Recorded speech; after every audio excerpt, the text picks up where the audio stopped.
Bien, bonjour à toutes et à tous.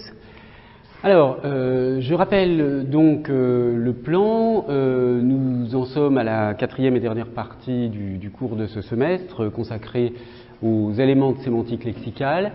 Et donc, j'avais commencé à parler donc de la frontière un peu floue entre sémantique lexicale et grammaticale. On avait parlé également du problème de la définition de l'unité lexicale en évoquant les difficultés qui peuvent se présenter dans le cas des unités polylexicales. Et puis j'en étais donc aux composantes de l'unité lexicale, ce qui m'avait amené à ce bilan que je rappelle très brièvement. On avait vu que l'unité lexicale véhicule des concepts via donc le signifié, si on veut en termes saussuriens, donc, et par ailleurs que les langues véhiculent des structurations conceptuelles différentes. On avait vu qu'en effet, peut très bien exister des concepts ou des catégories accessibles donc conceptuellement, mais qui n'existent pas dans une langue donnée. Alors évidemment, à partir de cette question, c'est un problème qu'on ne va pas aborder, mais se présente toute la question du relativisme et de ce qu'on appelle parfois l'hypothèse de Sapir-Whorf. Est-ce que, au fond, nous sommes conditionnés par les structurations conceptuelles véhiculées par notre langue? C'est-à-dire, toute langue véhicule, sémiotise, possède des signes pour un certain nombre de concepts, mais pas pour d'autres.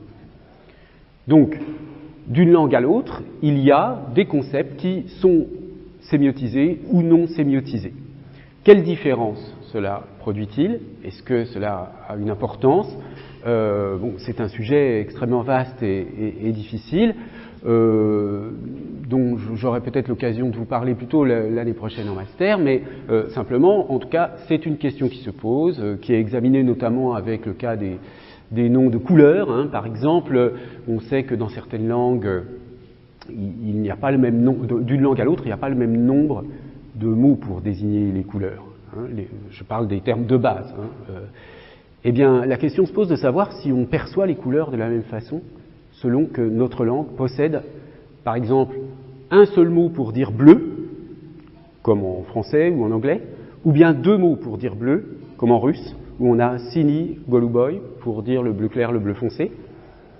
Donc, est-ce qu'en raison de la présence de ces deux concepts, donc de ces deux mots, donc de ces deux concepts, les Russes perçoivent le monde différemment? C'est-à-dire, est-ce que la réponse, au fond, un peu résumée, c'est oui quand même. Oui, globalement, c'est-à-dire que eux ne peuvent. Alors, oui, prenez l'autre porte. Je vous le redis quand vous arrivez en retard. L'autre porte qui grince moins.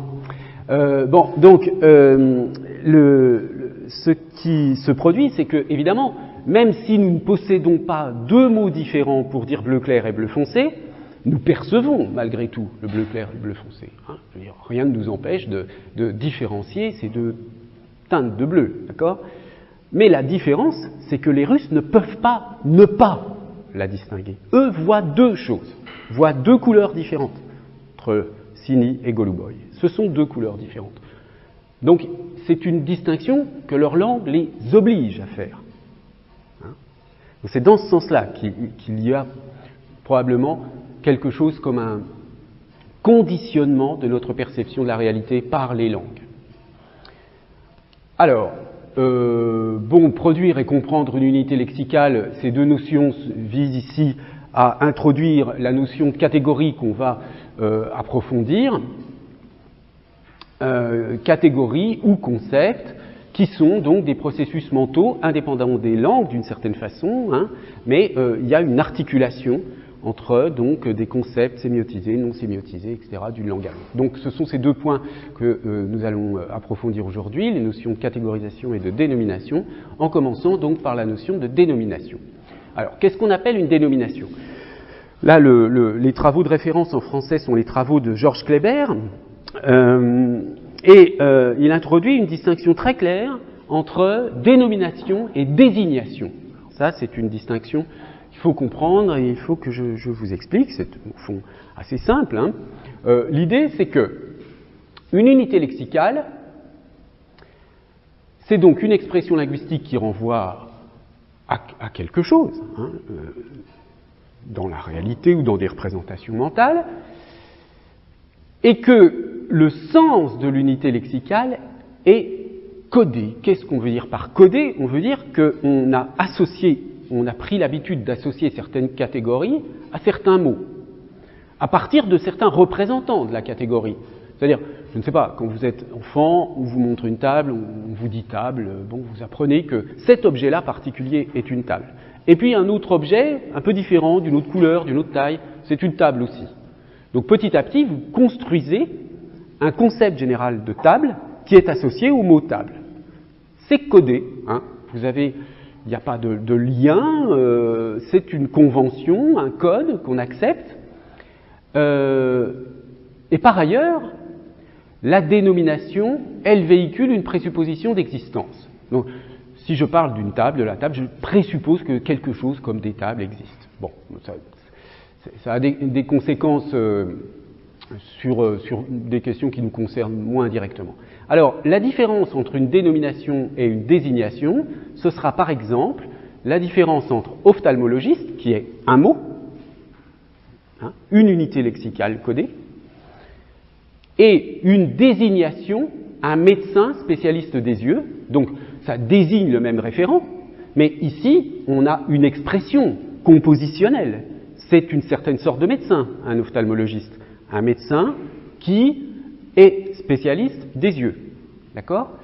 Donc, ici, j'ai un groupe nominal, si on veut, hein, avec un nom qui désigne une catégorie. Celui-là, il est codé médecin. Hein, il est codé.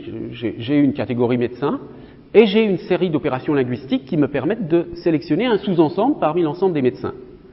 Mais c'est une opération complètement différente de partir d'un ensemble, de sélectionner un sous-ensemble à partir de caractérisations du type spécialiste des yeux, et d'avoir une unité codée ophtalmologiste pour désigner directement le même objet. Donc c'est ça la distinction entre dénomination et désignation. Dans les deux cas, avec une dénomination et une désignation, je peux référer exactement au même objet du monde. Hein. Mais je procède différemment. Dans un cas, je procède grâce à une unité lexicale codée, c'est ça une unité lexicale, mais ça, médecin spécialiste des yeux, ça n'est pas une unité lexicale. C'est une désignation à partir de l'unité lexicale médecin. Bien, alors on distingue classiquement deux types de dénominations. Pour les noms en particulier, les noms propres qui dénomment des particuliers et des noms communs qui dénomment des catégories. Alors, qu'est-ce qu'on entend par particulier?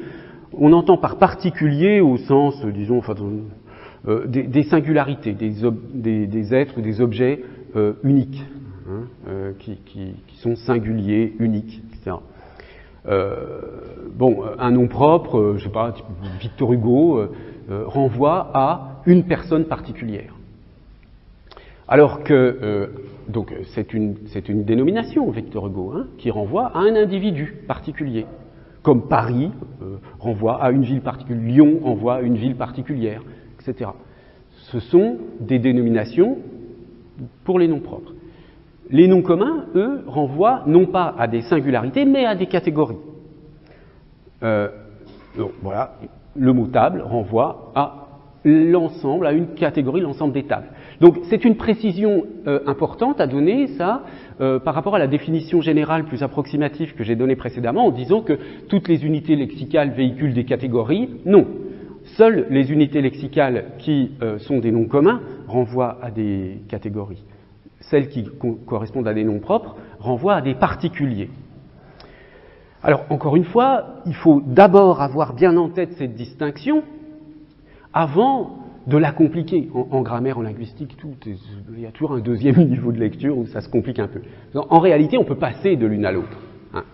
Si vous parlez, par exemple, d'un Mozart de la finance, j'avais même trouvé des exemples, Mozart de la pizza, etc. Bon.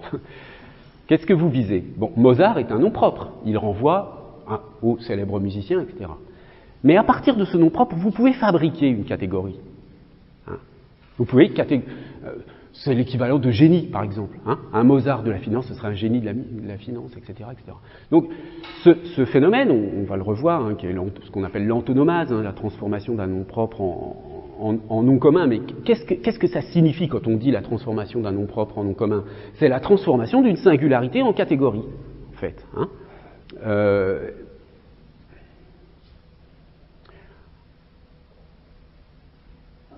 Inversement, certains noms communs peuvent désigner des lieux, par exemple, ou des choses extrêmement singulières.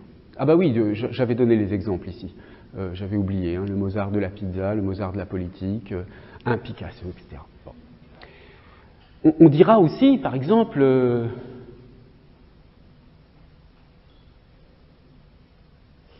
Oui, non, je passe sur ces autres exemples. Alors, donc, avançons un petit peu sur cette notion de dénomination. Du point de vue sémantique, il y a deux composants dans une dénomination. Alors, le deuxième est le plus facile à comprendre, c'est la partie qui varie avec les dénominations et qui consiste en une description ou une représentation du type de choses dont il s'agit. Alors, cela ne concerne évidemment que les dénominations correspondant à des noms communs, pas à des noms propres, puisque évidemment les noms propres, puisqu'ils renvoient à une singularité, ne contiennent aucun trait descriptif. Je ne sais pas, vous prenez les prénoms. Un prénom, il est associé à une personne. Bien sûr, il peut être associé à plusieurs personnes. Je ne sais pas, moi, Jacques... Jacques, est-ce que tu peux ouvrir la fenêtre? Bon, je m'adresse à une personne particulière qui s'appelle Jacques. Une autre personne pourrait s'appeler Jacques, mais de la même manière, ce prénom, qui est partagé entre plusieurs personnes, à chaque fois, il ne vise qu'une seule personne. Mais il n'y a pas une propriété générale de toutes les personnes qui s'appellent Jacques. Vous voyez, on ne peut pas dire « Ah, lui, je vois, oui, il doit s'appeler Jacques, parce qu'il a telle propriété. » Bon. C'est bien qu'il existe des genres de petites cartes là, qui vous disent le caractère de Jacques, de Pierre, etc. Mais enfin bon, ce sont des plaisanteries, bien sûr. C'est ce qui caractérise le nom propre. Le nom propre, il ne décrit pas des propriétés. C'est un simple codage d'une singularité. Bien. En tant que dénomination. Alors, la deuxième partie de la dénomination, c'est ce que Kléber appelle l'iconicité de la dénomination. C'est-à-dire que toute dénomination, en fait,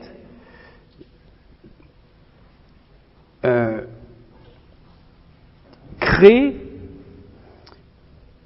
une impression, disons, de totalité. Je vais illustrer cette notion avec un exemple. Si vous prenez le mot dépoussiérer, on va travailler ensuite, je pense plutôt la semaine prochaine, sur la construction des noms, donc sur les noms dérivés, composés, etc. Bon, là, je prends un exemple de nom construit, ce qu'on appelle un nom construit, c'est-à-dire qu'il a, par exemple, un préfixe, un suffixe, etc.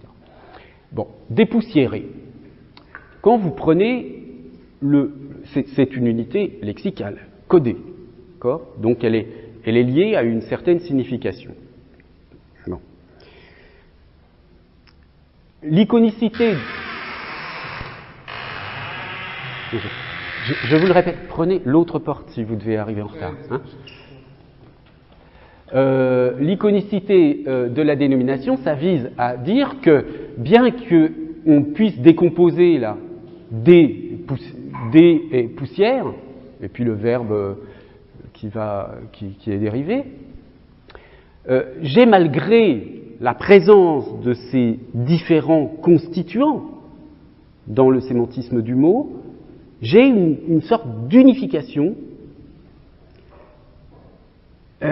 qui me conduit, d'unification donc d'abord de la forme, puisque j'ai un seul élément, mais du coup une unification du sens, qui fait que dépoussiérer ne signifie pas la même chose que enlever la poussière en réalité. Enlever la poussière, là ça n'est plus une dénomination, d'accord ? les dénominations, on peut parler de dénomination pour les verbes aussi, hein, d'accord? Enlever la poussière, ça n'est pas une dénomination. C'est composé de plusieurs éléments. Et il n'y a pas d'unité, il y a une sorte de combinatoire d'éléments, comme tout à l'heure, médecin spécialiste des yeux, était composé de plusieurs éléments, etc. Ophtalmologiste, une seule unité, une seule signification. Ici, une seule unité, une totalisation de la signification. C'est ça l'idée d'iconicité. Mais je vous en reparlerai plus tard de l'iconicité. Pourquoi je dis que dépoussiérer, ça n'est pas enlever la poussière? Parce qu'évidemment, c'est ce qu'on pense a priori. Hein. Dépoussiérer, c'est enlever la poussière. Dans certains cas, oui. Hein. Mais si vous avez une poussière dans l'œil et que vous voulez l'enlever, cette poussière, est-ce que vous vous dépoussiérez l'œil? Ben non. Hein. Donc il n'y a pas une équivalence complète entre dé plus poussière plus verbe et dépoussiérer. Ce qui veut dire que cette sorte d'unification qui se produit lors de la construction de ce mot, de l'invention de ce mot, si l'on veut, donc qui forme tout d'un coup une unité lexicale, a pour conséquence sur la signification d'avoir des restrictions de signification, d'avoir une signification spéciale pour cette unité lexicale. Une signification spéciale qui n'est pas réductible à ce que dirait la désignation, c'est-à-dire dépoussiérer égale enlever la poussière. Donc, ce point de vue a une conséquence très grande sur la question de la compositionnalité, en réalité, hein, parce que même des choses aussi transparentes que cela peuvent très bien, alors certes, dépoussiérer, le sens, l'emploi du verbe dépoussiérer n'a pas rien à voir avec enlever la poussière, mais il y a quand même une particularité du verbe par rapport à la dénomination. Et c'est cela que vise la notion d'iconicité de la dénomination. On reparlera un petit peu plus tard, au plan plus théorique, de la notion d'iconicité, mais la notion d'iconicité, grosso modo, elle vise à dire qu'il y a une sorte de ressemblance entre le sens et la forme du mot, entre le sens et la forme. Et là, cette idée d'iconicité, elle est mobilisée pour dire que l'unité de la forme, puisque c'est un seul mot, unité lexicale, est un miroir de l'unification du sens, c'est-à-dire du fait que tout d'un coup, il y a une sorte de sommation du sens qui fait que le sens de l'unité lexicale est irréductible à la désignation par des éléments séparés. De même qu'à la rigueur, il faudrait voir, mais on pourrait imaginer que ophtalmologiste puisse être un peu différent de médecin spécialiste des yeux. Là, c'est un peu plus difficile à argumenter. Mais après tout, si on imagine, je ne sais pas moi, un guérisseur qui prétend faire en sorte qu'avec des passes magiques, vous perdez votre myopie, ce sera un genre de médecin, entre guillemets, admettons, hein, mais qui sera spécialiste des yeux, mais on ne va pas pouvoir le considérer comme un ophtalmologiste. Donc il y a une restriction pour ophtalmologistes par rapport à toutes sortes de médecins qui peuvent s'intéresser aux yeux. C'est la même chose. Alors, vous pouvez, si ce sujet vous intéresse d'une façon ou d'une autre, regarder un peu plus en détail l'analyse proposée dans cet article de Kléber de 2001, qui reste un article de référence, hein, bien qu'il soit un petit peu ancien. Alors, ça m'amène à un deuxième bilan. Donc, les unités lexicales sont des couples forme-sens, hein, forme-signification, forme-sens, ce qu'on appelle parfois aujourd'hui dans la linguistique cognitive des constructions. Hein. Une construction, c'est un ensemble forme-sens. La forme, donc, c'est une entité mentale, puisque au départ, c'est quand même un signifiant abstrait. Hein. Un signifiant abstrait, je veux dire par là que la forme sonore d'un mot se distingue de sa réalisation, hein, on l'a vu. La forme de l'unité lexicale, cette forme donc qui peut être sonore, graphique, gestuelle, elle est associée à un sens. Donc ce sens a un aspect, même dans l'unité lexicale, le sens de l'unité lexicale, il a un aspect grammatical, puisque, on l'a vu, ce qui caractérise l'unité lexicale par rapport au concept, c'est que l'unité lexicale appartient à une partie du discours. Hein. Donc, il y a du sens grammatical aussi dans les unités lexicales. Il y a du sens grammatical qui fait que un verbe a des potentialités de construction qui sont différentes d'un nom, etc. Et tout ça, ça fait partie du sens du verbe. Donc, le sens de l'unité lexicale a un aspect grammatical lié à l'idée de partie du discours, et puis un sens dénominatif dans le cas des noms propres, qui réfèrent uniquement à des particuliers, directement à des particuliers, et un sens descriptif dans tous les autres cas. Et dans ce cas-là, donc dans des cas comme table, chaise, enfin des noms communs, quoi, le sens de l'unité lexicale correspond à un ou plusieurs concepts, des concepts qu'on peut concevoir comme des catégories. On va voir les notions d'extension et d'intention dans un instant. Et puis dans ce cas, donc, on peut dire que l'unité lexicale permet effectivement de catégoriser l'environnement. Hein. Là, c'est un simple rappel de ce qu'on a déjà vu. Parmi les unités lexicales, il y a des unités monolexicales, alors qui sont soit simples comme poussière, soit construites comme dépoussiérées, et des unités polylexicales, plus ou moins figées, qu'on appelle également des phrasèmes. Ça, on l'a vu la semaine dernière. Bien. Alors, j'approfondis maintenant la deuxième notion, après avoir examiné un petit peu cette notion de dénomination, pour pouvoir distinguer donc le sens des noms propres, le sens des noms communs en termes de catégories. J'arrive donc à la notion de catégorisation. Donc, on va voir très rapidement le rapport avec la question de l'analogie, mais ça, encore une fois, c'est quelque chose que vous verrez peut-être plus tard. Et ce qui va m'intéresser le plus, c'est la distinction entre deux modèles de catégorisation, le modèle des conditions nécessaires et suffisantes, et ce qu'on appelle le modèle du prototype ou la sémantique du prototype. Alors, tout d'abord, une petite citation rapide pour justifier le fait que la catégorisation, le fait de mettre quelque chose dans une catégorie, bon, on va on va préciser la définition dans un instant. D'une manière générale, la catégorisation est un processus analogique, en fait. Hein. Vous voyez là, c'est une citation de Gentner, d'Erd Gentner et Smith, qui sont en particulier Gentner, des spécialistes internationalement reconnus du problème, disons, psychologique, hein, de l'analogie. L'analogie, c'est un thème de recherche de la psychologie cognitive, mais aussi de la linguistique.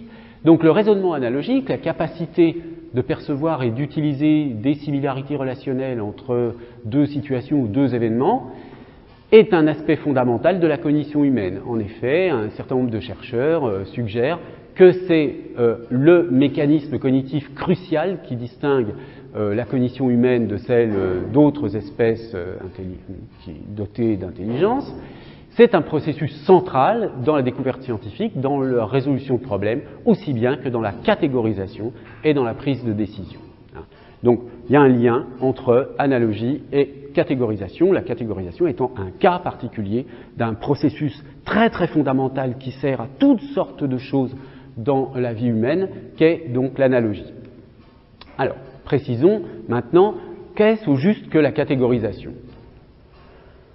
Une première définition élémentaire que j'emprunte à un livre « Langage et cognition humaine » de Anne Reboul, catégoriser, c'est traiter un ensemble de choses comme équivalentes, comme à peu près équivalentes. Les mettre sur le même tas, les appeler par le même nom, y répondre de la même façon. Bien. Autrement dit, nous catégorisons dès que nous nommons ou percevons quelque chose. Par exemple, traiter des choses comme équivalentes, qu'est-ce que ça signifie, par exemple, d'un point de vue perceptuel, du point de vue de la perception ? Si je vous donne ce tableau-là, avec un ensemble d'objets très divers, vous ne pouvez pas ne pas voir que chaque ligne correspond à une catégorie, hein, et même qu'il y a tout de suite des ensembles qui se dégagent, mais d'une manière complètement immédiate. Peut-être que un extraterrestre ou un animal ne ferait pas du tout les mêmes regroupements que nous, êtres humains, avec dans la culture dans laquelle nous sommes, etc. Bon.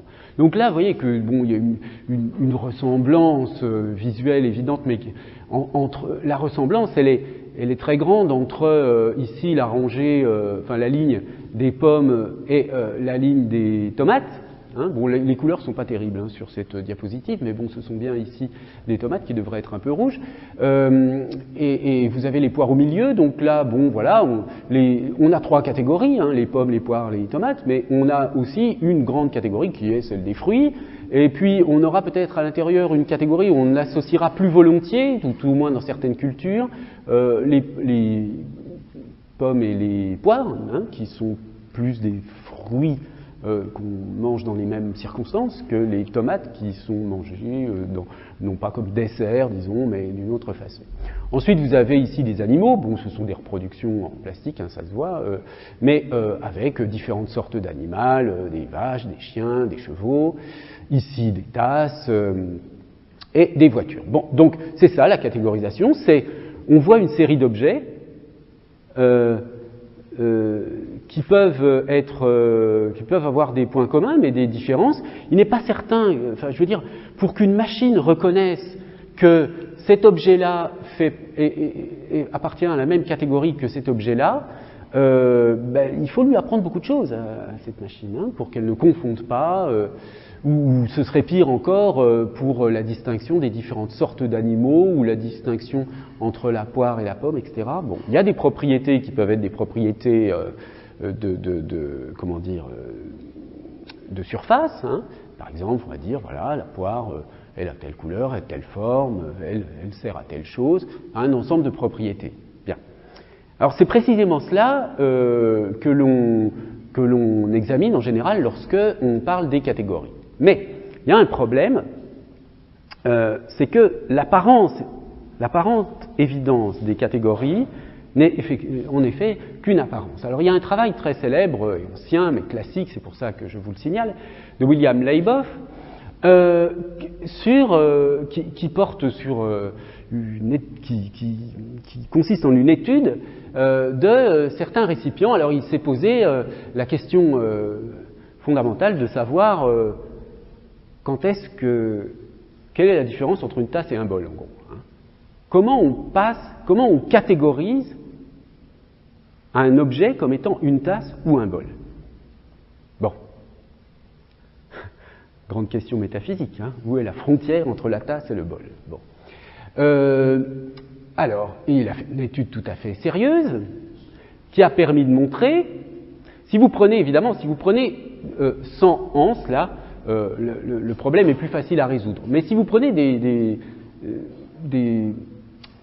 objets qui ont à peu près les mêmes propriétés, c'est-à-dire une anse, un récipient, enfin, et que vous faites varier seulement le diamètre, il y a un moment où on se demande comment on va passer de la tasse au bol. Alors l'étude tente à montrer que quand on élargit le diamètre, il y a effectivement un effet de catégorisation qui fait qu'à partir d'un certain diamètre, vous voyez, à partir de 1,9 ici, eh bien, les gens ont plutôt tendance à dire bol pour cet objet que tasse. Et ils auront tendance à dire tasse pour le diamètre inférieur. Hein. Donc l'étude a été faite aussi sur d'autres objets comme ceci, vous voyez, un peu bizarre, pour voir un peu les frontières entre tasse et bol. Bon. Mais il y a une petite complication supplémentaire qui est que tout dépend de ce qu'on met dedans. En fait, la catégorisation de tasse et bol ne va pas être la même selon qu'on met un liquide ou un solide à l'intérieur quelque chose, une nourriture qui se mange ou quelque chose qui se boit. Hein. Alors là, on voit que, vous voyez, il y a sans contexte, donc là, on retrouve la même courbe que tout à l'heure, hein, exactement la même, vous voyez, c'est celle-là, en trait plein, et avec contexte, avec un contexte de nourriture, eh bien, on voit que la question du diamètre intervient à un stade différent. C'est-à-dire qu'ici, quand vous suivez la courbe du bol, bon, quand il y a de la nourriture dedans, Si c'est vraiment tout petit, il y a très peu de chances que ça devienne un bol. Mais, par rapport à la courbe en trait plein, ici, où il fallait attendre le diamètre de 1,9 pour que on ait un bol, eh bien, à partir de ces diamètres-là, 2 et 3, si vous avez de la nourriture à l'intérieur, eh bien, 2 et 3 vont être perçus comme des bols, plus facilement. Quand on élargit, ça baisse un peu, on verra pourquoi. Enfin, je veux dire, ça baisse un peu parce que ça finit par devenir une assiette, si on élargit trop. Tandis que, et la tasse reste bien une tasse au début, très majoritairement, mais elle perd son statut de tasse et devient clairement un bol. Non, pardon, elle perd son statut de tasse, oui, de plus en plus, dès qu'on met de la nourriture dedans. Donc, moralité, la conclusion de cette étude, c'est que la catégorisation d'un objet comme une tasse, un bol, n'est pas une catégorisation, si vous voulez, qui a des frontières très rigides. Hein. Il y a une indécision, il y a une zone floue entre la tasse et le bol. Et puis par ailleurs, la catégorisation est sensible à l'utilisation qu'on fait des objets. On ne va pas catégoriser un même objet selon la façon dont on l'utilise. C'est ce qui est dit ici, context sensitive. Bien, alors, dans la description des catégories, on distingue, on distingue différents niveaux de hiérarchie avec des catégories plus incluantes et d'autres catégories moins incluantes. Alors, par exemple, si je prends la grande catégorie animale, je vais pouvoir la diviser en mammifères, oiseaux, etc. Mammifères, je vais pouvoir la rediviser en carnivores, ongulés, etc. Carnivores, je vais pouvoir rediviser en guépards. Et je peux continuer, hein, avec différents types de lions, différents sous-types de lions, sous-sous-types de lions, etc. Donc, vous voyez, en droit, la catégorisation, c'est un processus infini. On peut toujours préciser, il y a toujours des sous-catégories de catégories. Et du point de vue terminologique, en linguistique, la catégorie incluante, on la nomme hyperonyme. Donc par exemple, mammifère est un hyperonyme de carnivore, comme animal est un hyperonyme de mammifère. Et on utilise le terme hyponyme pour dire la catégorie inclus. Donc on va dire par exemple que mammifère est un hyponyme de animal, que carnivore est un hyponyme de mammifère. Ce sont des notions usuelles en sémantique pour décrire les hiérarchies d'inclusion de catégories les unes dans les autres. Un autre exemple d'inclusion de catégories dans le droit, pour vous montrer que ça concerne toutes sortes de sujets, hein. La catégorie de la personne en droit se distingue en catégorie de la personne physique ou de la personne morale. La personne morale dans la personne morale, on aura la personne morale de droit privé, de droit public. Dans la personne morale de droit privé, la société et l'association. Puis ensuite, on peut distinguer toutes sortes de types de sociétés, mais à chaque fois, ce sont des catégorisations. Vous voyez que, par exemple, apprendre le droit, c'est apprendre à catégoriser. C'est apprendre à catégoriser un certain nombre de structures sociales, principalement.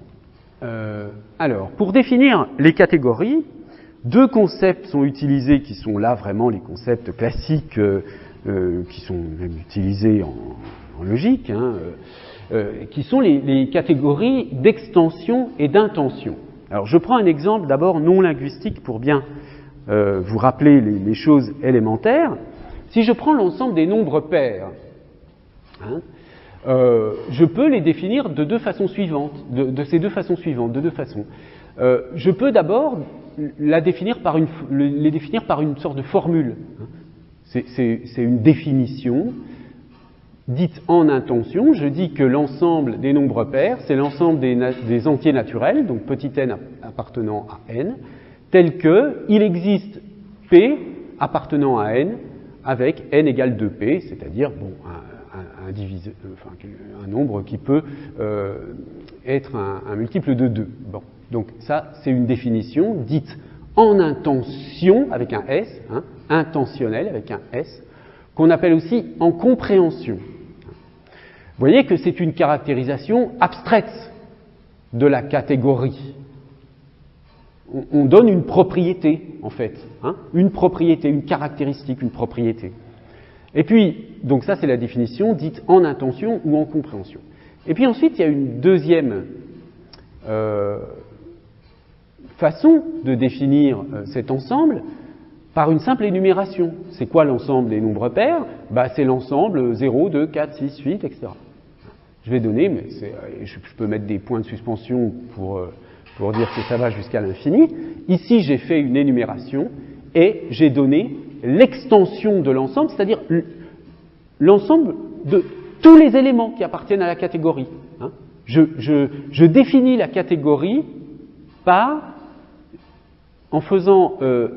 indiquant l'ensemble des éléments qui composent cette catégorie. Alors, je prends maintenant un exemple linguistique. Une définition intentionnelle pour le mot chien sera, par exemple, une définition du dictionnaire. C'est-à-dire une caractérisation abstraite, une définition, comme mammifère carnivore, très anciennement domestiqué, dressé à la garde des maisons et des troupeaux, à la chasse, ou bien élevé pour l'agrément. Donc vous voyez, vous avez, en général, les définitions, elles sont souvent, les définitions des mots, elles commencent souvent par un hyperonyme, justement. Hein. Comment on définit chien?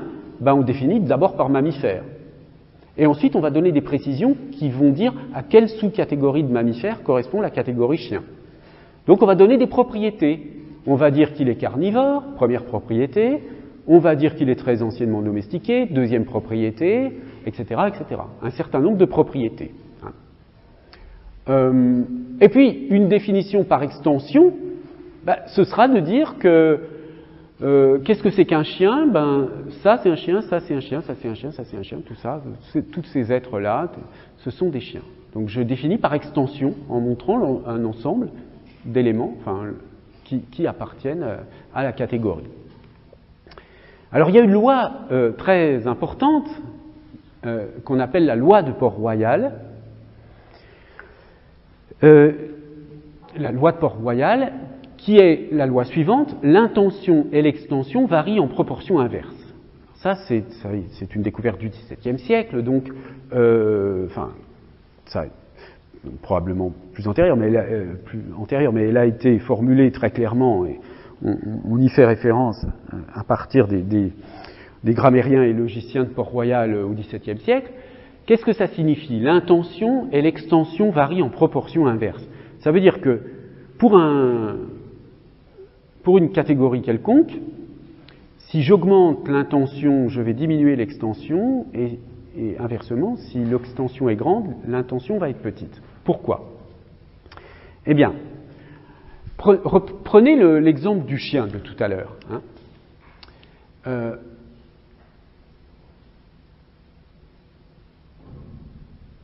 Ça, c'est l'intention de chien. D'accord? Si je voulais définir, par exemple, un type de chien particulier, je ne sais pas, un teckel, je serais obligé, par rapport à cette catégorie chien, d'ajouter une précision. De dire, par exemple, qu'est-ce qu'un teckel? C'est un chien qui a certaines propriétés. D'accord? Donc, ça veut dire, puisque, du point de vue de la définition de l'intention, pour définir chien, il faut déjà que j'ai toutes ses propriétés. Pour définir teckel, il faut que j'ai au moins une propriété en plus. Il faut que j'ajoute une caractéristique par rapport à chien. Donc, j'ai une intention plus grande. J'ajoute une propriété caractéristique. J'augmente donc l'intention. D'accord? Pour passer de chien à teckel, dans ma définition, je suis obligé d'ajouter une précision, puisque le teckel est un type de chien. En ajoutant une précision, je complexifie ma définition, j'ajoute une propriété supplémentaire, donc j'augmente l'intention. Mais parallèlement, puisque le teckel est un sous-type de chien, il a une extension plus petite. l'ensemble, puisque l'extension désigne l'ensemble des choses désignées, des êtres ou des choses désignées par le concept. Hein.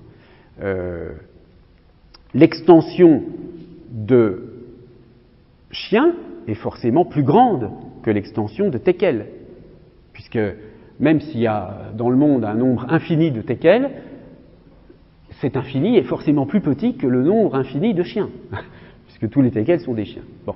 Donc, en récapitulant, on observe que, en passant de chien à teckel, j'ai augmenté l'intention, j'ai ajouté une propriété, mais j'ai diminué l'extension, puisque j'ai une sous-catégorie. D'accord ? Maintenant, si je fais l'inverse, si je pars de la définition de chien et que je supprime tout ce qu'il y a après mammifère, donc là, je réduis beaucoup l'extension. Je réduis beaucoup l'intention. Hein. J'enlève toutes les propriétés et j'arrive à mammifère. Donc, pour définir mammifère par rapport à la définition de chien, j'ai besoin d'un nombre moins grand de propriétés, puisque chien, à nouveau, est une sorte de mammifère. Donc, en passant de chien à mammifère, je diminue l'intention, mais bien sûr, j'augmente l'extension, puisque mammifère est la grande catégorie à l'intérieur de laquelle se trouve la catégorie chien. Bon, donc, loi de Port-Royal, l'intention et l'extension varient en proportion inverse. Oui, je vous en prie. J'ai compris, pour avoir compris, qu'on augmente l'intention quand on parle de chien à teckel, par contre, je n'ai pas compris comment on diminue l'extension. Simplement, j'ai oublié de donner une précision sur la notion d'extension. L'extension d'un concept, d'une catégorie, disons, l'extension d'une catégorie, c'est l'ensemble des êtres ou objets auxquels cette catégorie est applicable. On peut dire exactement la même chose de l'extension d'un nom. L'extension d'un nom ou d'un concept, c'est l'ensemble des êtres ou objets auxquels le nom est applicable. Donc, l'extension du concept de chaise, c'est l'ensemble de tous les objets que je peux mettre dans la catégorie chaise. L'extension du concept de chien, c'est l'ensemble de tous les êtres que je peux mettre dans la catégorie chien. Si je parle non pas des concepts mais des mots, je peux faire exactement le même genre de description. Hein. L'extension du mot table, c'est l'ensemble de toutes les choses que je peux nommer table. L'extension du mot chien, c'est l'ensemble de tous les êtres, objets, êtres que je peux nommer chien. D'accord ? Bien. Donc, une fois qu'on a accepté cette notion de l'extension comme étant l'ensemble des choses qui font partie de la catégorie, vous voyez que quand on passe de chien à teckel, l'ensemble des choses que je peux nommer chien est forcément beaucoup plus grand que l'ensemble des choses que je peux nommer teckel. D'où l'idée de réduction de l'extension. Mais vous avez bien fait de faire cette remarque parce que j'ai parlé de définition extensionnelle, mais j'aurais dû ici préciser la notion de qu'est-ce que c'est que l'extension du coup d'un concept. Hein, mais comme ça, c'est fait. Donc, en termes Oui, je vous en prie. C'est très important. TLFI, ça veut dire Trésor de la langue française informatisée. C'est une ressource très utile. Si vous ne la connaissez pas, j'ai fait comme si vous la connaissiez, mais vous avez très bien fait de me conduire à le préciser. Le TLFI, c'est donc une base de données informatique accessible gratuitement. Hein, il suffit de taper TLFI sur Google. Et vous obtenez le dictionnaire, alors c'est un dictionnaire qui a été fait par des linguistes à partir d'un nombre immense d'œuvres de la littérature française, et c'est là que vous avez les définitions les plus détaillées, les plus approfondies, vous avez des citations, des contextes d'utilisation. Donc si vous avez des doutes sur l'utilisation d'un mot, sur la pertinence d'un mot, c'est vraiment le meilleur outil que vous puissiez utiliser. Hein. Puis il est totalement libre d'accès, donc c'est vraiment très très utile. Bon, pour ce qui concerne la terminologie, on parle donc de l'extension d'une catégorie, de l'intention d'une catégorie, et on parle aussi de membres d'une catégorie. Bon, je vais dire telle chien particulier, il est membre de la catégorie des chiens. On parle également d'instance d'une catégorie. Hein.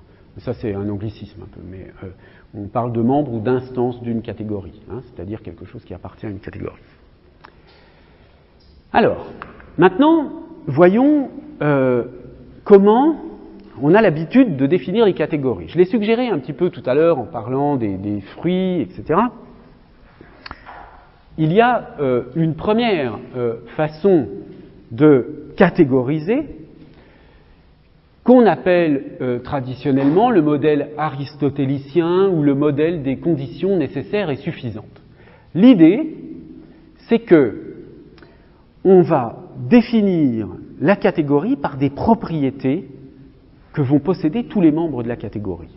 Par exemple, je vais définir oiseau par deux propriétés, comme on l'a vu tout à l'heure, hein, l'intention de oiseau, ça va être deux propriétés, vertébrés et à plumes. Donc vous voyez, encore une fois, je procède par une catégorie générale et j'apporte une précision pour obtenir une sous-catégorie.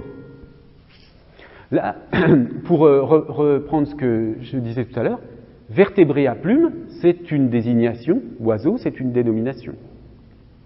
Bien, donc la conséquence de ce modèle de la catégorisation, elle est double, et c'est pour cette raison qu'on parle de modèle des conditions nécessaires et suffisantes, c'est que, d'une part, tout objet qui aura ces deux propriétés, donc vertébré à plumes, sera obligatoirement un oiseau, et inversement, tout oiseau, tout membre de la catégorie oiseau, a obligatoirement ces deux propriétés. D'accord ? Donc, conditions nécessaires et suffisantes. Pour être un oiseau, il faut et il suffit hein, qu'on ait soit un vertébré et qu'on ait des plumes. Alors, c'est sur ce principe que sont fondées les classifications scientifiques, dont je vous donne un exemple ici scolaire ou élémentaire, hein, où on retrouve, vous voyez, l'oiseau, donc là, la catégorie des vertébrés qui s'oppose à celle des invertébrés. Dans les vertébrés, vous avez plusieurs sous-catégories. La peau porte des plumes, ça vous donne oiseau. Hein. La peau porte des poils, la femelle possède des mamelles, ça donne mammifère. La peau porte des écailles, ça donne reptile, etc. Donc, j'ai une propriété générale, une deuxième propriété, et j'obtiens la catégorie. Donc, dans ce modèle des conditions nécessaires et suffisantes, les catégories ont des frontières vraiment délimitées. C'est-à-dire que, je veux dire, où je suis un vertébré, ou j'en suis pas un. Où j'ai des plumes, ou j'en ai pas. Il n'y a pas d'intermédiaire. Hein. Donc, ça veut dire, c'est une autre façon de le formuler, c'est de dire que l'appartenance d'un élément à une catégorie est de l'ordre d'une logique binaire, vrai-faux. Et puis, ça signifie aussi que tous les membres de la catégorie ont le même statut. Hein. Je veux dire, si je dis d'un être qu'il est un oiseau, je le dis parce qu'il est vertébré et qu'il a des plumes. Donc, n'importe quel autre oiseau est un oiseau au même titre. Il n'y a pas un oiseau qui serait plus oiseau qu'un autre. Hein. Oui. Bon. Alors, le problème, on l'a déjà un petit peu entrevu avec l'affaire des bols et des tasses, c'est que, au fond, dans la catégorisation naturelle, les frontières ne sont pas si rigides que ça, hein, dans la vraie vie, si j'ose dire. Bon, ce modèle de la catégorisation, il est indispensable, très utile pour les classifications scientifiques, ou je sais pas, médicales par exemple. Quand vous êtes malade, bon, ben, on a intérêt à pouvoir faire une sorte de catégorisation de vos symptômes pour pouvoir dire vous avez la grippe, vous avez je ne sais quoi, et il faut que ce soit fiable, hein, parce que sinon, évidemment, le traitement ne sera pas efficace. Bon. Mais si ce modèle de la catégorisation assez évident, si on veut, est utile pour la classification scientifique, deux questions se posent. Est-ce que ça reflète notre façon naturelle de catégoriser et la façon dont les langues catégorisent via la dénomination, puisqu'on a vu que les dénominations servaient à catégoriser. Les dénominations, là sous-entendu, des noms communs, servent à former des catégories. Alors, est-ce que les catégories désignées par les noms dans les langues naturelles fonctionnent avec ce système de conditions nécessaires et suffisantes? Bon, on peut en douter. Alors d'abord parce que les frontières des catégories ne sont pas toujours nettes. On l'a vu avec Boletas, mais ça peut... Qu'est-ce qu'un meuble? On va voir, bon, c'est clair qu'une table, une chaise, c'est un meuble. Mais est-ce qu'un piano, c'est un meuble? Alors là, on va dire, c'est une question de point de vue. Un piano va être plutôt dans la catégorie des instruments de musique pour un musicien, mais dans la catégorie des meubles pour un déménageur, par exemple. Est-ce qu'un abat-jour, vous le mettriez dans la catégorie des meubles? Un abat-jour, pas évident. Donc on voit bien, vous prenez encore les vêtements. Bon, d'accord, une veste, une chemise, un pantalon, ce sont des vêtements. Mais si vous prenez des choses des lacets de chaussures, est-ce que ce sont des vêtements?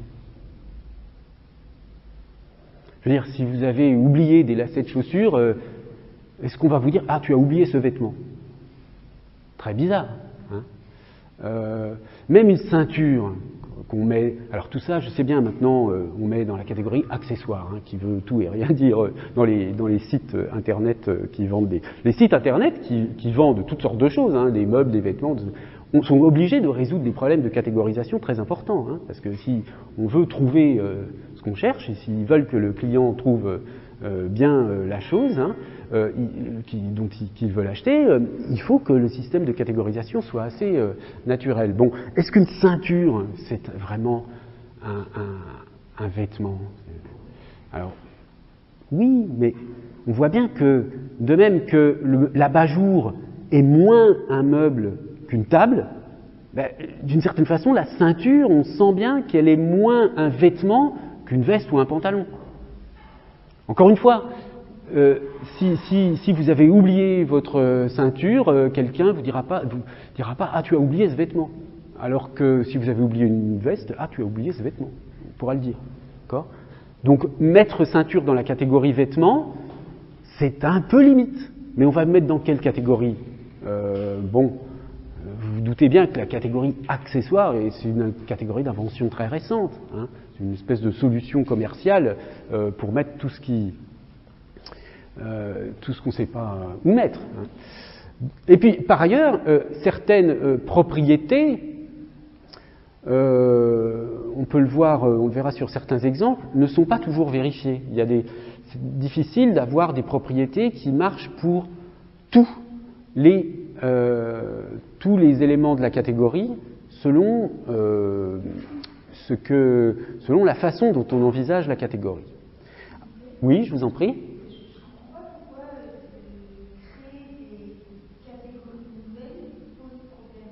Ça pose aucun problème. Par exemple, la ceinture, le magasin de vêtements, effectivement, a dû créer une catégorie supérieure à vêtements pour classer la ceinture. Donc il a créé accessoires. Oui. Et je ne vois pas où est le problème. Mais c'est pas un problème.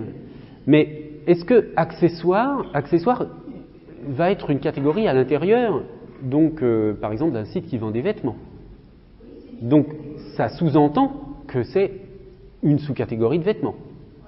Sauf que dans l'usage spontané, comme je vous le disais, vous aurez beaucoup de mal en réalité à dire « tu as oublié ce vêtement » quand il s'agit de parler d'une ceinture. C'est pour ça que ça pose un problème. Parce que si l'accessoire est une sous-catégorie de vêtements, je devrais pouvoir le nommer vêtement dans n'importe quelle circonstance.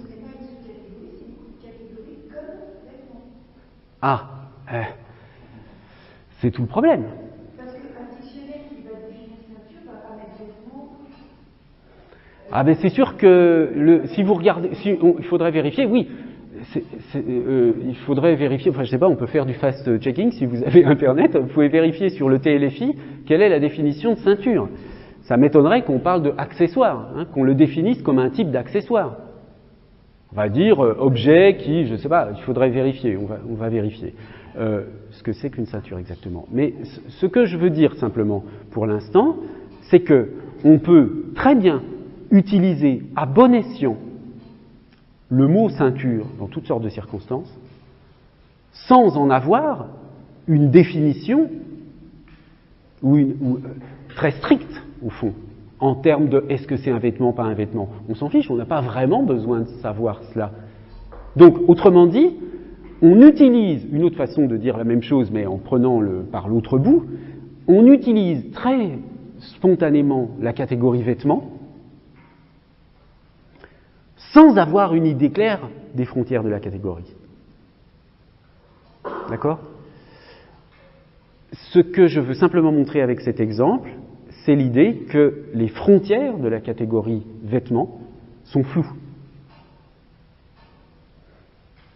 Tout le débat sur est-ce que la ceinture est un vêtement, un accessoire ou pas, montre qu'il y a un flou, quelle que soit la décision qu'on prend à la fin. Ça montre qu'il y a un flou dans la catégorie. Mais ça ne nous empêche pas du tout d'utiliser le mot. Donc ça veut dire que si tout fonctionnait sur un modèle de conditions nécessaires et suffisantes, ben, vous me diriez, la définition de vêtement, c'est objet qui a telle propriété, donc ceinture est obligatoirement vêtement, ou pas du tout vêtement. Ben non, ça ne marche pas comme ça dans le langage, en fait. Il n'y a pas ce système rigide de propriétés qui sont des conditions nécessaires et suffisantes, qui conditionnent donc l'appartenance à une catégorie. D'où, donc, l'émergence de cette sémantique du prototype qui repose sur deux idées fondamentales. D'une part, l'idée de prototype d'une catégorie, et d'autre part, la distinction des différents niveaux dans la hiérarchie des catégories. Vous vous souvenez, la hiérarchie dont on a parlé tout à l'heure, des hyperonymes, des hyponymes, etc. Là aussi, il y a le modèle des conditions nécessaires et suffisantes présente laisse de côté un certain nombre de phénomènes qui sont visibles dans la catégorisation naturelle. Bon, donc je vais vous n'avez pas de questions là pour l'instant. Bon, de toute façon, vous pourrez en poser quand j'aurai terminé sur la catégorisation. On va faire une petite pause et puis je vais vous expliquer donc après la pause la sémantique du prototype. Alors, avant de reprendre, je réponds à une question portant sur un cours précédent sur la différence entre sémantique structurale et sémantique interprétative. Alors, ce qu'on appelle sémantique structurale, au départ, c'est la sémantique qui décrit le sens en termes de sème, sémème, etc. C'est-à-dire l'application, une description du sens inspirée des descriptions de la phonologie, qui était la phonologie structurale au départ. Pourquoi structurale ? Parce que le concept de structure qui est impliqué dans cette dénomination, c'est l'idée que les unités se définissent par opposition les unes aux autres. Donc ce qui va caractériser un phonème B, par exemple, c'est qu'il s'oppose à P, P, B, parce que il est sonore et P est sourd. Donc c'est le trait de sonorité qui va permettre l'opposition entre les deux. De même que pour s'asseoir, ou plutôt avec dossier, va être un sème qui va permettre d'opposer tabouret à d'autres lexèmes. Bien. Ça, c'est la sémantique structurale. Cette sémantique structurale, elle est d'inspiration saussurienne, puisqu'elle est fondée sur une certaine interprétation de la théorie de la valeur chez Saussure. Et Rastier, avec la sémantique interprétative, s'inscrit dans une sorte de prolongement de la sémantique structurale qui s'intéresse cette fois-ci au texte, non plus simplement aux unités isolées, aux signes. Et donc à ce qui va exister dans l'interprétation d'un texte comme système d'opposition avec d'autres phrases, d'autres structures d'un texte. Donc d'une certaine façon, la sémantique interprétative, elle est un prolongement en direction de l'analyse des textes de de la sémantique structurale, elle est de toute façon, la sémantique interprétative de Rastier, perçue comme une démarche profondément saussurienne. Vraiment, Rastier et un autre linguiste qui s'appelle Simon Bouquet, qui travaille dans une perspective analogue, mais moins sur les textes, disons, mais parlons simplement de Rastier, lui se voit vraiment comme un héritier du saussurisme. Donc c'est pour cette raison qu'il a des réserves sur les approches cognitives ou sur les approches référentialistes et même sur les approches logiques. Donc en termes de catégorisation, sémantique structurale, sémantique interprétative sont dans une seule et même catégorie, et même on pourrait dire que la sémantique structurale est une catégorie incluante pour la sémantique interprétative. Tout dépend comment on l'entend. Si on l'entend au sens strict de la description en termes de sème ou sémème, ce sont deux choses distinctes, mais si on l'entend comme une sémantique issue de la théorie saussurienne de la valeur, là, si vous voulez, sémantique structurale au sens d'une sémantique issue de la théorie saussurienne de la valeur, inclut la sémantique structurale au sens strict qui décrit le sens en termes de sème, et la sémantique interprétative. Voilà, alors je reprends donc mon propos sur la sémantique du prototype. Donc deux idées, la notion de prototype, la notion de niveau de base. Alors commençons par la première, la notion de prototype. On a défini tout à l'heure l'oiseau comme étant un vertébré à plumes. En réalité, quand on teste la dénomination oiseau auprès de sujets parlant une langue, bon par exemple là c'est une étude qui a été faite sur l'anglais, et qu'on trouve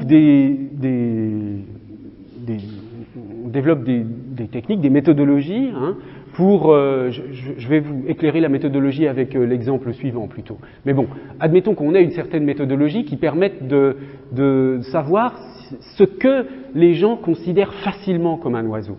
Bon. Le prototype, le cas qui est le plus rapidement identifié, le plus évident, le membre le plus clair de la catégorie oiseau, c'est quelque chose comme le moineau. Alors attention, dans une certaine culture. En revanche, le pingouin ou l'autruche, pour prendre les extrêmes, appartiennent à la périphérie de la catégorie. C'est-à-dire que, bon, l'autruche, bien sûr on sait que c'est un oiseau scientifiquement, mais on le perçoit, là il est bien question de cela, de la façon dont les locuteurs perçoivent les catégories, donc les catégories véhiculées par les mots. Les locuteurs perçoivent autruche ou pingouin comme étant moins oiseaux que le moineau. Pourquoi ? Pour une raison très simple, c'est que ce sont certes des oiseaux au plan scientifique, mais qui ne volent pas. Or, même si ça ne fait pas partie de la catégorisation scientifique, le fait de voler ou pas pour un oiseau, ça fait partie de la catégorisation naturelle. Pour nous, un vrai oiseau, ça vole quand même. Bon. Donc vous voyez la différence qu'il peut y avoir entre la catégorisation via un prototype, c'est-à-dire un exemplaire privilégié de la catégorie, celui qui représente le mieux la catégorie. Cette notion de prototype, en fait, elle est importante parce que, et pourquoi elle caractérise une autre façon de comprendre la catégorisation, c'est que dans la catégorisation par conditions nécessaires et suffisantes, l'idée ce serait que vous catégorisez quand vous avez vérifié les propriétés. Vous avez un objet à catégoriser, vous voyez qu'il a des plumes, qu'il est un mammifère, donc il est un oiseau. Donc on vérifie les propriétés. Là, avec l'idée de la sémantique du prototype, c'est complètement différent la catégorisation. La catégorisation, c'est avoir un prototype. Je catégorise oiseau quand j'ai un modèle type de l'oiseau, donc le moineau par exemple, et je catégorise le reste par ressemblance au prototype. Je regarde si ce qu'on me montre ressemble ou pas au prototype de ma catégorie. Et si la ressemblance est grande, je le mets dans la catégorie. Bon, alors voilà, hein, donc on a une autre formulation, le prototype de l'oiseau, ça va être quelque chose comme le moineau, et puis là on s'éloigne d'une certaine façon de la catégorie, et là aussi. Bon. Un autre exemple, je parlais tout à l'heure des meubles. Alors là c'est une autre étude, un petit peu ancienne aussi, mais très classique, hein, d'Eleanor Roche, qui est donc une auteure... Enfin, c'est vraiment une auteure fondamentale sur la question de la catégorisation. C'est elle qui a vraiment décrit la première avec précision ce phénomène disons cette théorie du prototype. Et le genre d'étude, le genre de protocole expérimental que l'on peut mettre en place, c'est le suivant. Vous voyez, on vous donne une liste de mots et on vous demande de mettre sur une échelle de 1 à 7, si ces mots sont des bons exemples de meubles, de la catégorie meubles. Et on fait ça, on demande ça à une centaine de personnes, ou 300-500 personnes, etc.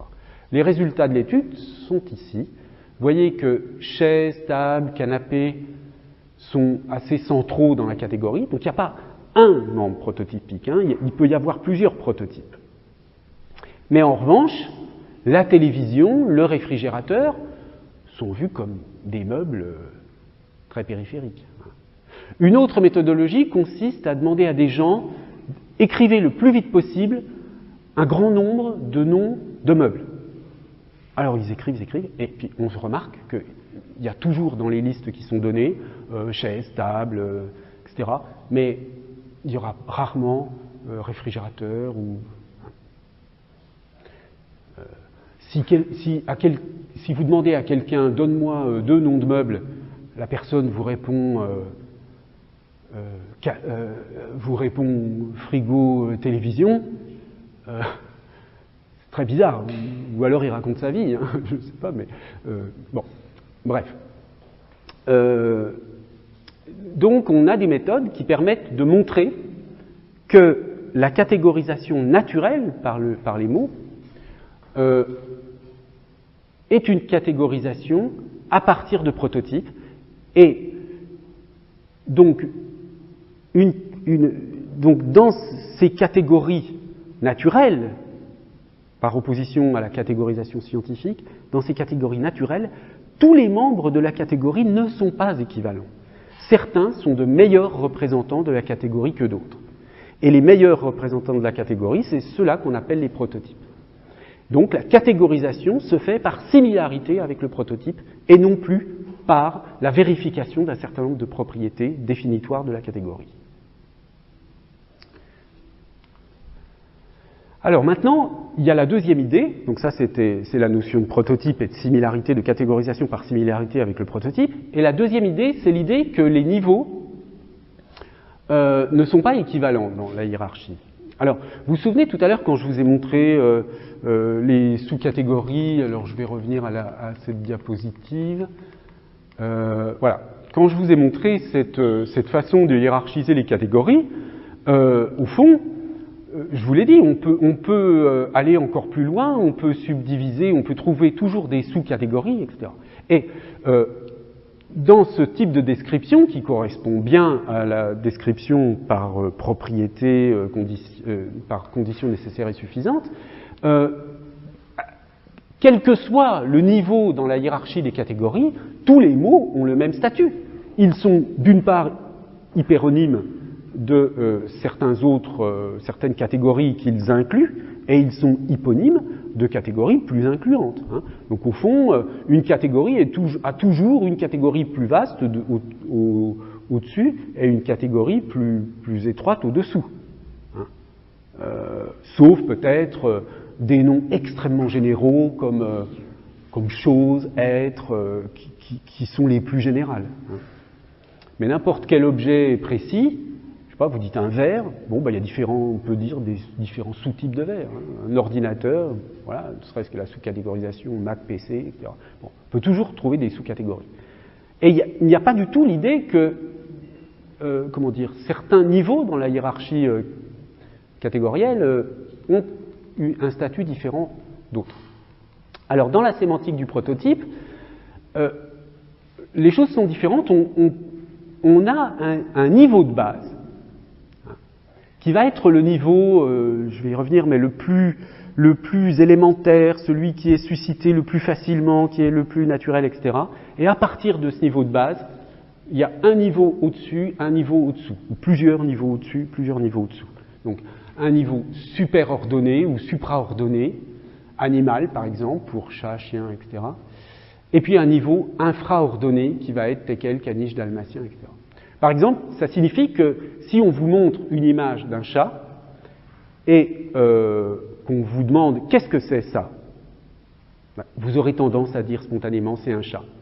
Vous n'aurez pas tendance à dire d'abord « c'est un animal ». Et vous ne direz pas forcément non plus « c'est un chat siamois ». Vous direz a priori « c'est un chat ».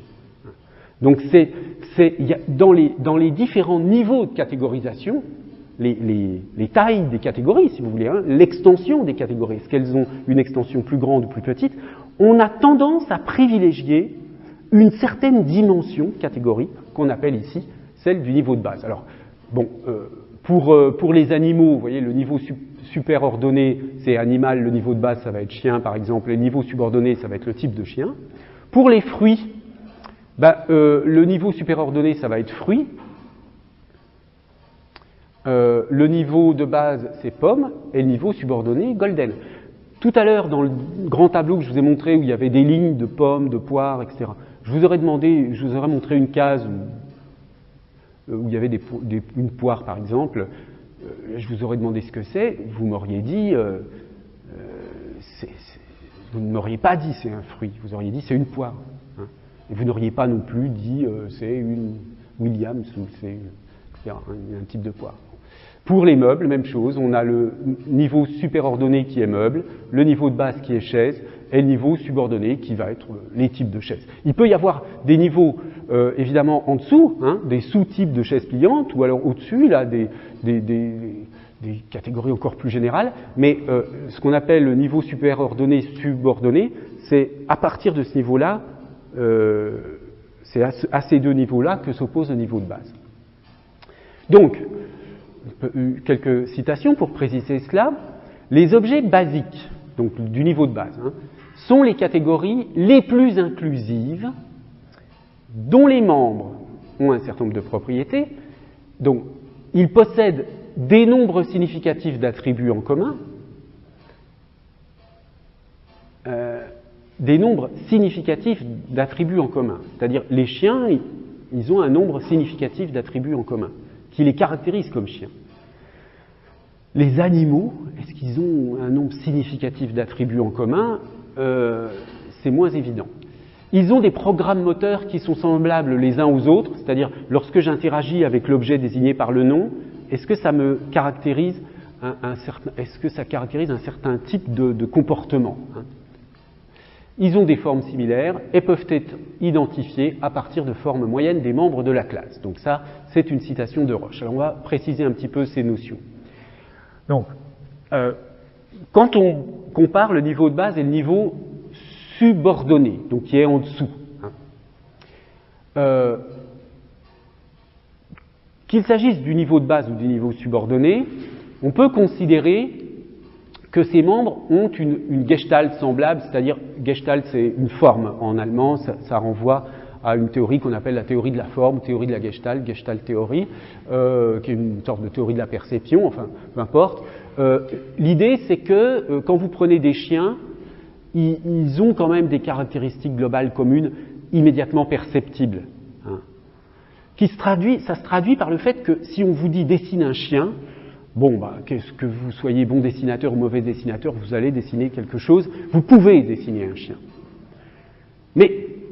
Et vous pouvez aussi dessiner la catégorie subordonnée. Si vous êtes assez connaisseur, vous pouvez dessiner un teckel ou un chien-loup, etc. Mais en revanche, vous ne pouvez pas dessiner un animal.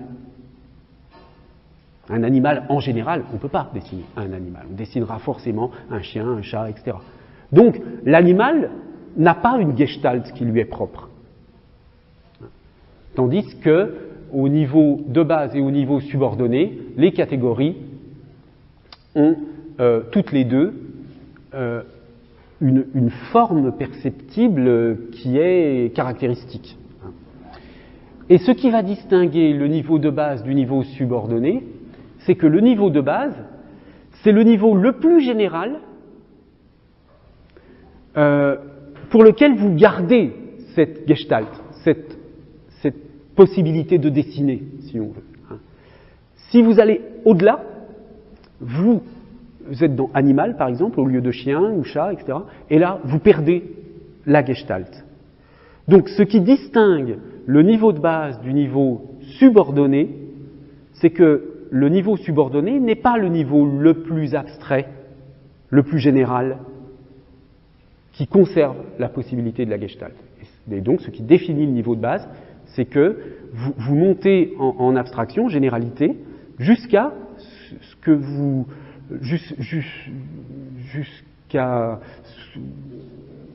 jusqu'à avant de perdre, si j'ose dire, la possibilité d'avoir une gestalt commune. Ensuite, une autre distinction, le niveau de base et le niveau subordonné déterminent un programme d'interaction. Qu'est-ce qu'on veut dire par là? C'était déjà dans la citation précédente. Comparons une chaise à un meuble. Mais une chaise, la catégorie de chaise, implique un programme d'interaction, c'est-à-dire vous savez à quoi ça sert, vous pouvez vous asseoir, ça conduit à une certaine utilisation. Mais meuble ne permet pas de savoir ce que vous allez en faire.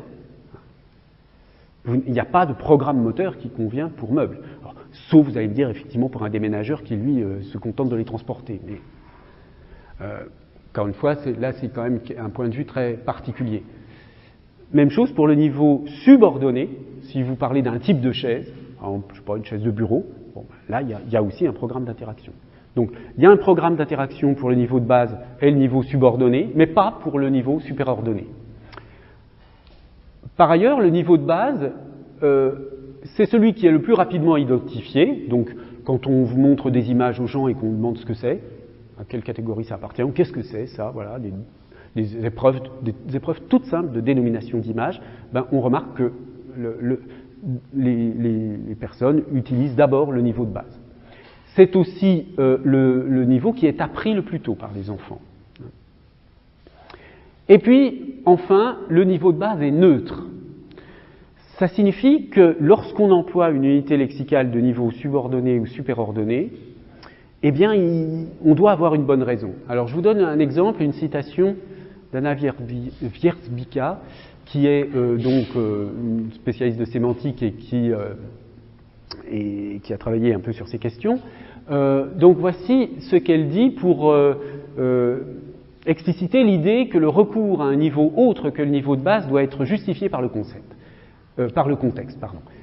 Dans une histoire de deux chiens, par exemple un caniche et un épagnol, on pourrait référer de façon répétée à chacun des deux chiens en utilisant le terme de sa catégorie sous-générique, donc la catégorie de base, caniche, épagnol, plutôt, pas la catégorie du niveau subordonné, là elle dit sous-générique, mais ça signifie la même chose que subordonné, plutôt que le terme du folk, ce qu'elle appelle ici le folk genus, c'est chien, donc le terme de base. Là, elle utilise une terminologie un petit peu différente, mais folk genus ou genus, ça signifie niveau de base, et sous-générique, c'est subordonné.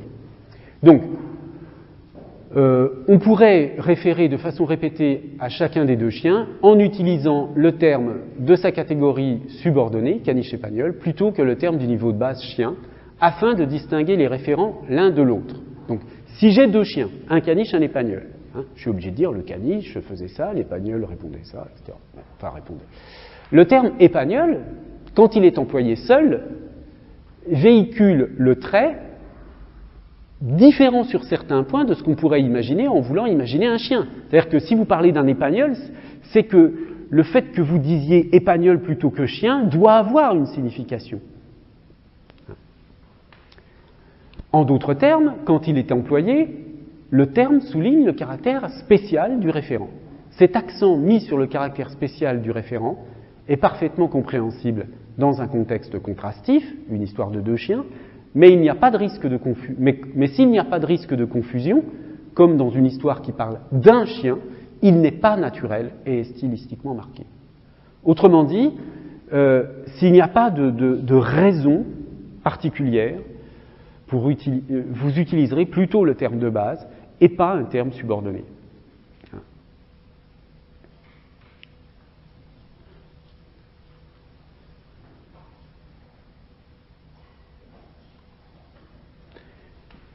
Alors, une autre synthèse sur la caractérisation du niveau de base, et je vous renvoie ici un lien, c'est un lien sur un cours qui traite un peu de ces questions. Vous pouvez jeter un coup d'œil si vous voulez. J'ai pris quelques extraits, donc ça redit la même chose mais d'une façon un petit peu différente. Le niveau de base, c'est le niveau le plus élevé auquel les membres d'une catégorie ont une forme générale semblable. Donc, je disais tout à l'heure, on peut la dessiner. Donc, ça rejoint la deuxième caractéristique, le niveau le plus élevé auquel une unique image mentale peut résumer la catégorie. Donc, chien par rapport à animal. C'est le niveau le plus élevé auquel les actions motrices semblables sont utilisées par les sujets dans leurs interactions. Ça, je l'ai expliqué tout à l'heure avec Chaise. C'est le niveau où les gens identifient le plus rapidement l'appartenance catégorielle. Ce sont les noms correspondant à ce niveau de catégorisation qui sont les plus couramment utilisés pour désigner les membres de la catégorie. Donc là, c'est un critère de fréquence. C'est le premier niveau nommé et compris par les enfants. C'est le premier niveau à entrer dans le lexique d'une langue. C'est le niveau où les noms sont les plus courts. Alors ça, c'est un autre critère qui correspond à une loi générale qu'on appelle la loi de Zipf, qui est une loi théorie de l'information, mais je passe. C'est le niveau auquel les mots sont utilisés dans les contextes neutres, donc c'est ce qu'on vient de voir avec la citation de Wierzbierka. C'est le niveau auquel la plus grande partie de nos connaissances sont représentées et attachées. Donc vous voyez que dans la description des hiérarchies de catégories, il y a quand même des hiérarchies de niveaux de catégories, d'inclusion, il y a quand même un niveau de description qui est privilégié cognitivement. Là, on est bien d'un point de vue cognitif, d'un point de vue strictement logique. Toutes les relations d'inclusion se valent, ont le même statut. Mais d'un point de vue cognitif, pour un être humain, en tout cas, pour un sujet parlant, les niveaux ne sont pas équivalents. Parce qu'en effet, un objet quelconque, vous avez un nombre de possibilités de dénomination très grand. Bon, une chaise, vous pouvez la nommer chaise, niveau de base. Bon. Vous pouvez la nommer comme le type de chaise particulier, chaise pliante ou chaise de bureau. Vous pouvez même préciser chaise de bureau à roulette ou sans roulette, etc. Vous pouvez la dénommer par un mot général, siège, plus général, un siège, un meuble, un truc, une chose. Bon. Qu'est-ce qui va faire que dans une situation donnée, vous allez choisir plutôt telle dénomination? Parce que c'est une chose de dire qu'il y a plein de dénominations possibles, mais c'est autre chose de s'interroger sur les conditions dans lesquelles on va privilégier telle dénomination ou telle catégorisation plutôt que telle autre. Et c'est à cela que répond la sémantique du prototype, avec cette idée de non-équivalence des niveaux dans la hiérarchie des catégories. Il y a un niveau de base qui est préféré. Donc, en termes d'importance du vocabulaire, par exemple, lorsqu'on se pose des questions d'apprentissage des langues, soit langue maternelle à l'école, soit apprentissage des langues étrangères, il va de soi qu'on va privilégier l'apprentissage des mots appartenant au niveau de base.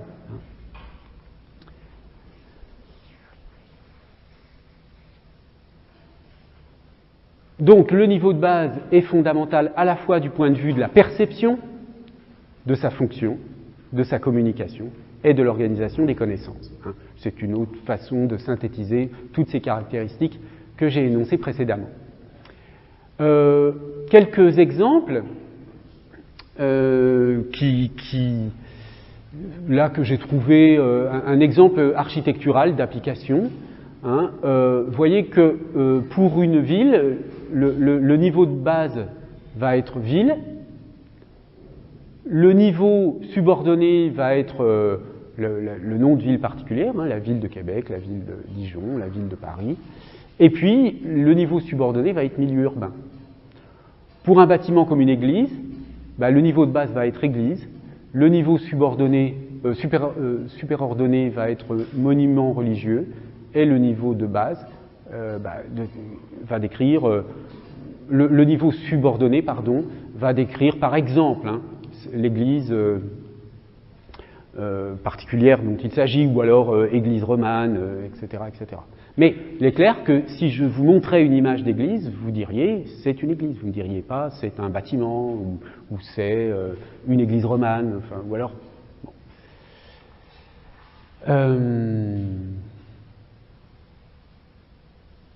Voilà donc cette notion essentielle pour la compréhension de ce qu'est la catégorisation.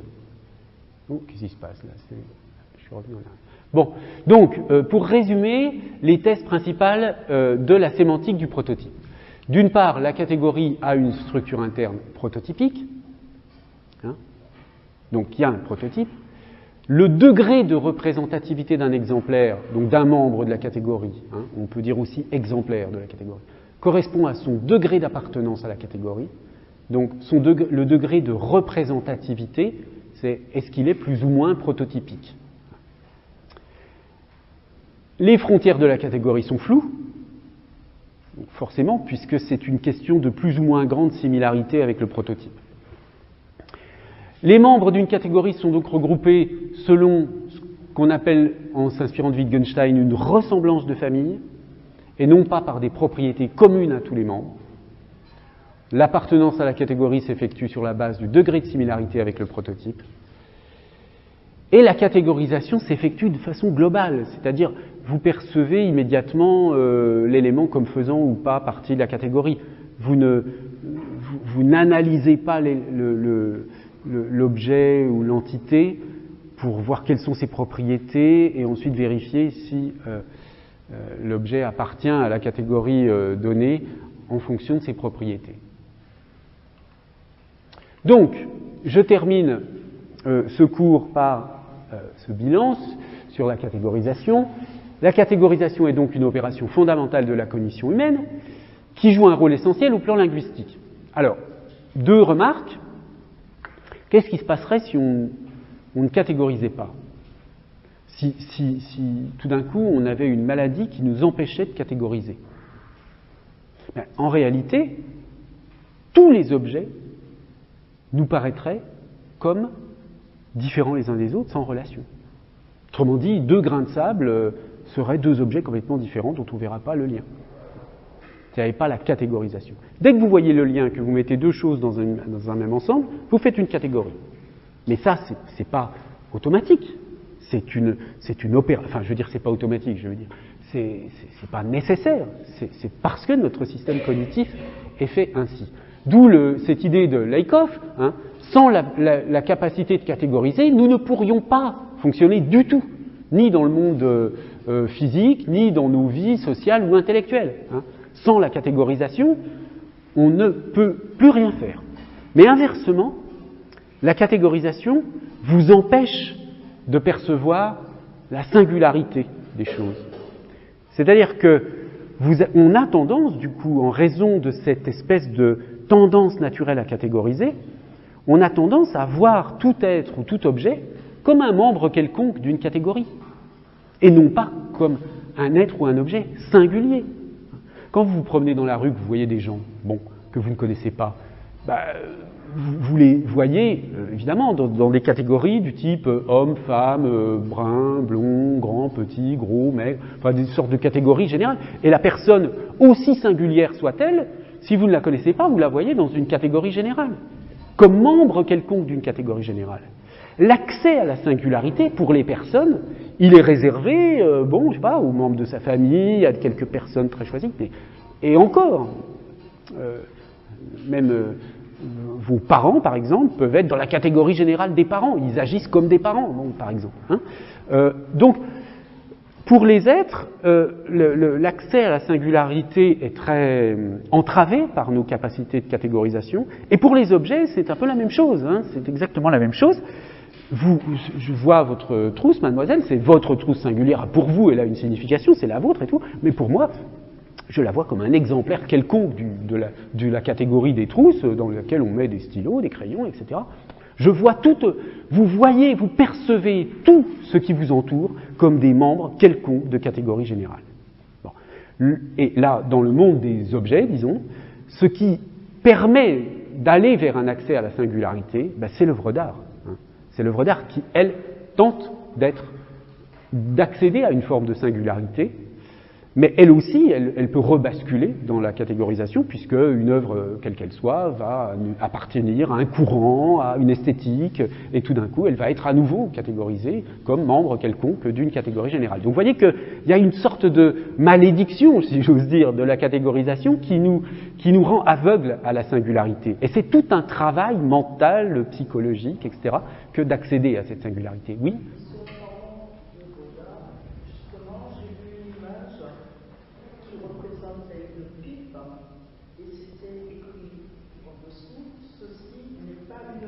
Oui, c'est un tableau de Magritte très célèbre.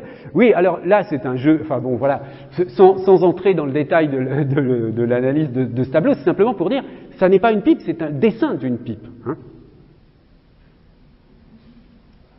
Et oui, c'était ça l'idée, si vous voulez, de Magritte. Mais en effet, bien sûr, on voit cet objet qui est la pipe, on le met immédiatement dans la catégorie des pipes. Mais précisément, c'est ça l'œuvre d'art, hein, c'est aussi de nous interroger par rapport à nos tendances naturelles. Donc il y a une sorte de conflit qui se fait, conflit interprétatif, entre ce qu'on voit, on voit une pipe, et une information qui nous dit ceci n'est pas une pipe.